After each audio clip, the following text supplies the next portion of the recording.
ഈ വീഡിയോയിൽ നമ്മൾ പ്രസന്റ് ചെയ്തേക്കുന്ന സെമി ലിനൻ സിൽക്കിൽ നല്ല ബ്യൂട്ടിഫുൾ ആയിട്ടുള്ള ബനാറസി വീവിങ് ചെയ്ത സാരീസിന്റെ കളക്ഷനാണ്. ഫസ്റ്റ് കളർ നമ്മൾ കാണുന്നത് ഞാൻ ഈ വെയർ ചെയ്തിരിക്കുന്ന ബ്ലൂ ആൻഡ് വൈൻ കളർ കോമ്പിനേഷനിലാണ് വരുന്നത്. നമ്മൾ നേരത്തെ ഇതിന്റെ പാറ്റേൺസ് കാണിച്ചിട്ടുണ്ട്. ഈ പ്രാവശ്യം നല്ല കളേഴ്സ് ആയിട്ടോ കൊണ്ടുവന്നേക്കുന്നത്. സൈഡിൽ നല്ല ബ്യൂട്ടിഫുൾ ആയിട്ടുള്ള ബോർഡർ, അത് ബനാറസി വീവിങ് ചെയ്ത് വീതിക്കുള്ള ബോർഡർ സിൽവർ ത്രെഡ് വീവിംഗ് ആണ് വന്നേക്കുന്നത്. സാരി കണ്ടിന്യൂസ് ഇത് വരും. ഇപ്പുറത്തെ സൈഡിലേക്ക് നമുക്ക് ചെറിയ ബോർഡറാണ് കൊടുത്തേക്കുന്നത്.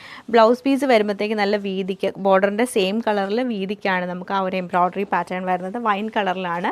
പല്ലു വരുമ്പോഴത്തേക്ക് പല്ലുവിൽ നല്ല വീതിക്കുള്ള എംബ്രോയിഡറി അല്ല വീവിംഗ് പാറ്റേൺ ആണ് ചെയ്തേക്കുന്നത്. ഓവറോൾ ഇങ്ങനെയാണ് ഈ ഒരു സാരിയുടെ ഡിസൈൻ നമുക്ക് വരുന്നത്. നെക്സ്റ്റ് പാറ്റേൺ നമുക്ക് ഇങ്ങനെയാണ് വന്നേക്കുന്നത്. നല്ലൊരു chocolate brown and navy blue colour കോമ്പിനേഷനിലാണ് ഈ ഒരു സാരി നമുക്ക് വരുന്നത്. ഇത് നമുക്ക് നല്ല ഭംഗിയായിട്ടുള്ള dark wine and bottle green colour കോമ്പിനേഷനിലാണ് വന്നേക്കുന്നത്. സെയിം പാറ്റേൺ നമുക്ക് ഗ്രീൻ ആൻഡ് വൈൻ കളർ കോമ്പിനേഷനിലാണ് ഈ സാരി വന്നേക്കുന്നത്. പാറ്റേൺ നമുക്ക് ഇങ്ങനെയാണ് വന്നേക്കുന്നത്. ഇതിൻ്റെ ഒരു ഷെയ്ഡ് എന്ന് പറയുമ്പോൾ നമുക്കൊരു ഡാർക്ക് ബ്രൗണും ഒലിവ് ഗ്രീനും കൂടെ മിക്സ് ചെയ്തിട്ടാണ് ആ ഒരു ബോഡിയുടെ കളർ വന്നേക്കുന്നത്. നമുക്ക് പിന്നെ കോൺട്രാസ്റ്റ് വരുമ്പോഴത്തേക്ക് റെഡിഷ് കളറിലേക്ക് മെറൂണും രണ്ടും കൂടെ മിക്സ് ചെയ്ത് കൊണ്ട് എൻഡിൽ ടാസൽസ് ആണ് കൊടുത്തേക്കുന്നത്. സെയിം പാറ്റേൺ തന്നെയാണ് ഇതിലും റിപ്പീറ്റ് ചെയ്തേക്കുന്നത്. Green and navy blue colour കോമ്പിനേഷനിലാണ് ഈ ഒരു സാരി നമുക്ക് വന്നേക്കുന്നത്.